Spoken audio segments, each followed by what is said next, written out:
Hey folks, I just made you a really dumb 30-minute long video that was very boring and largely unhelpful, in which I gave you sentences for all the words, but I'm not going to do that because you've had sentences for all these words on your own quizzes. So what I'm going to do instead, this is the exam.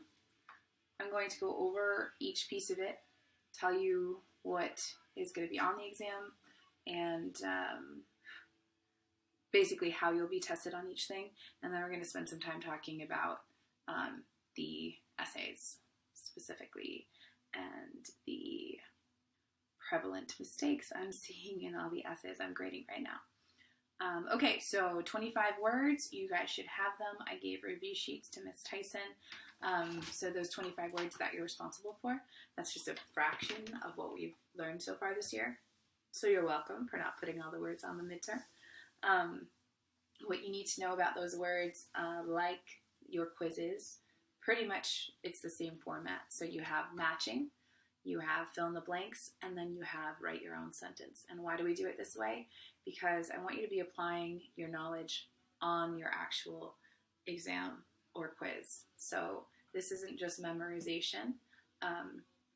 We need application as well, meaning I want to see your own sentences written.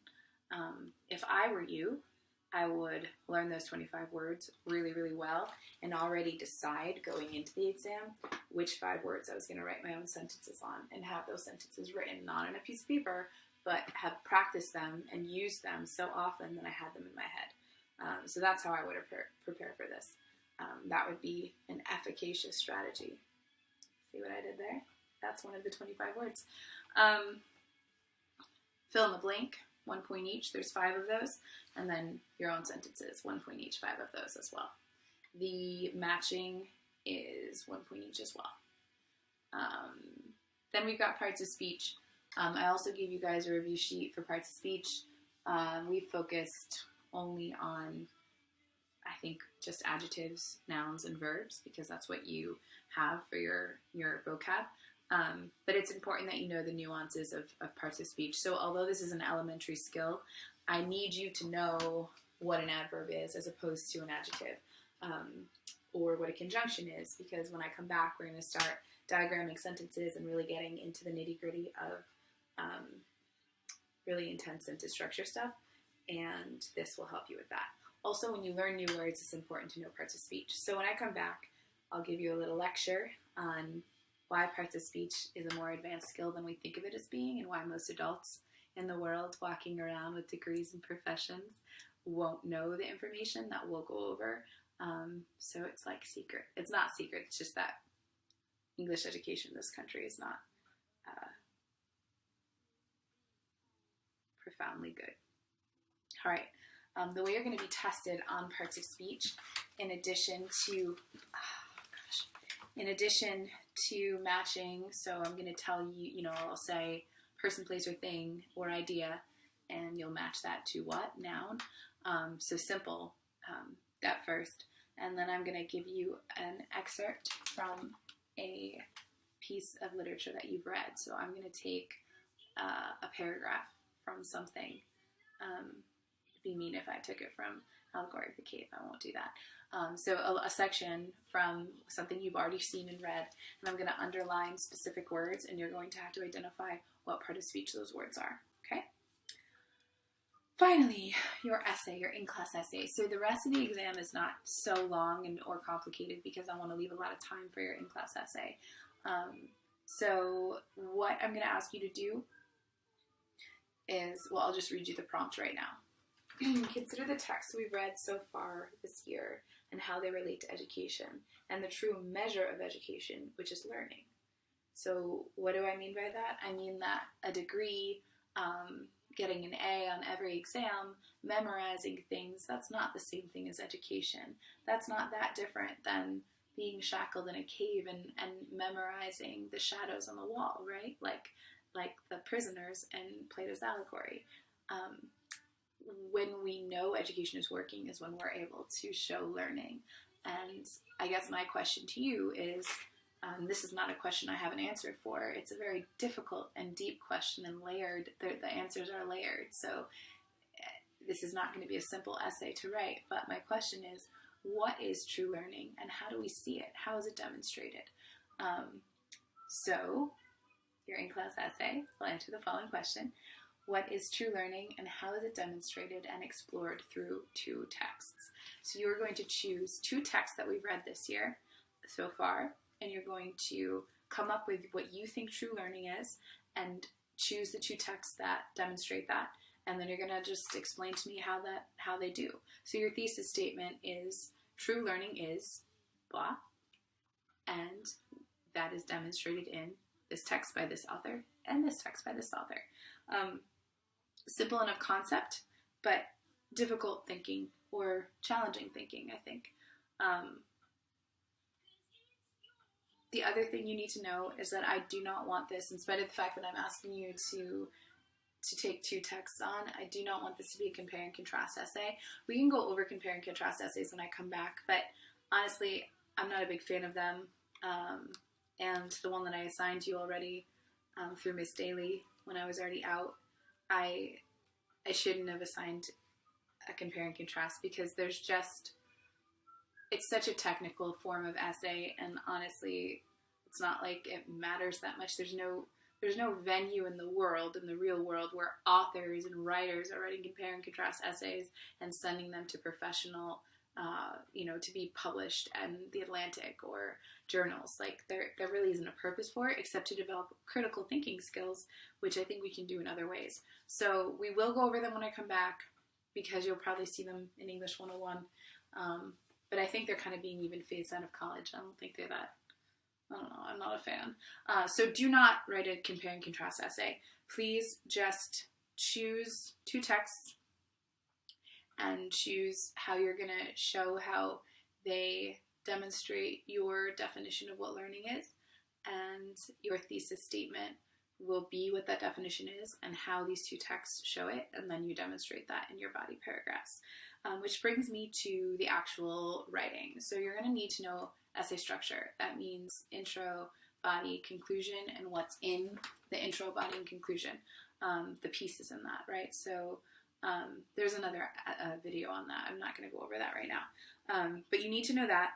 And what I'm seeing the biggest mistakes I'm seeing right now is lack of background information, lack of context. This is huge. You cannot skip these pieces. You need to assume that your reader has not read what you've read, and that you're offering them new information and an in-depth analysis that's specific to you that they have not heard of or thought of before.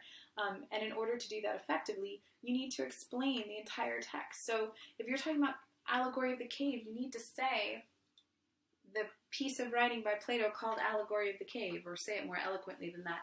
But you need to give me the background. You need to tell me a brief summary in the introduction about what it is about, so that when we get to the body paragraph and you're just pulling random lines from the text, I understand what's happening.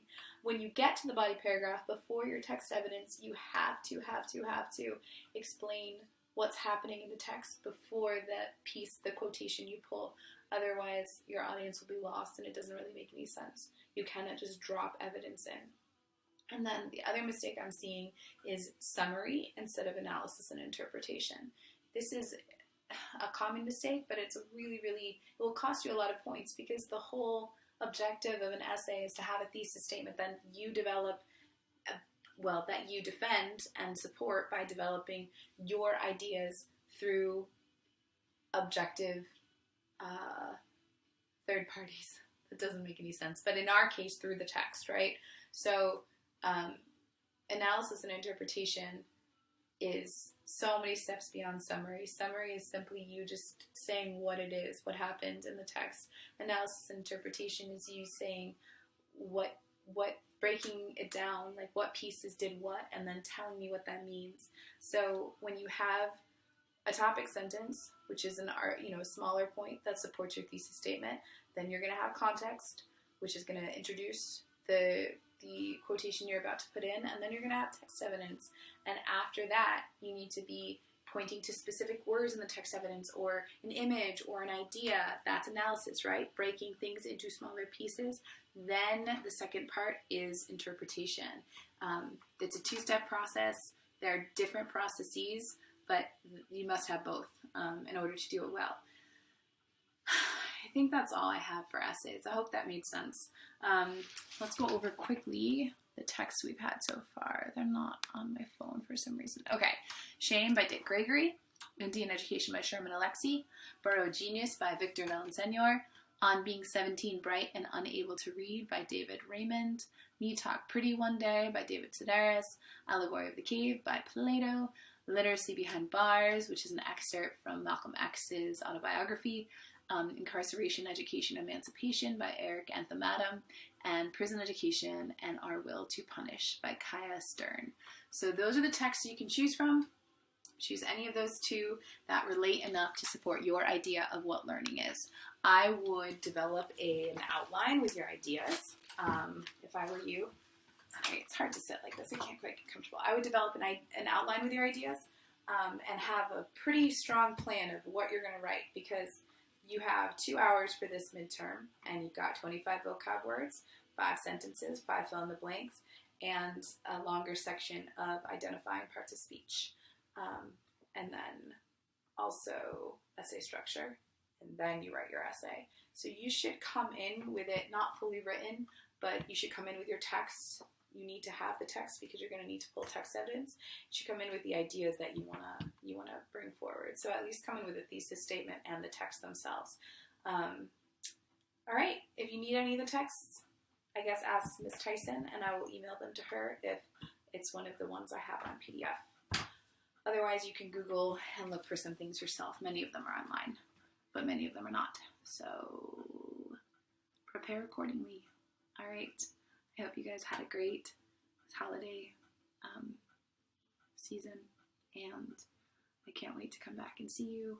And I just wanted to let you know that when I do come back, we're going to be sort of starting all over again. So I'm going to do some of the same things we did at the beginning of the year, because I was only with you for 3 weeks, and I've been away from you for 4 months now, and we only have 4 months left. So we're going to kind of do introductions again. There are some of you whom I've never met, and I'm sorry that I've only met you over an email so far, so I'm very excited to come back and to see you all again and to meet those of you who I don't know yet in person, and to build our curriculum.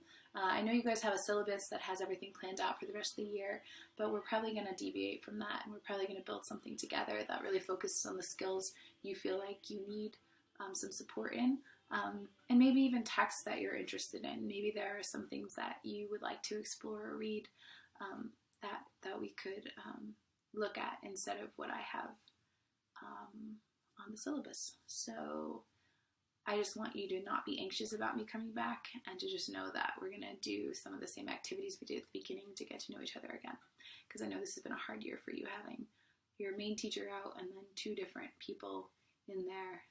It's difficult, especially for your senior year. So we'll get back on track soon. All right.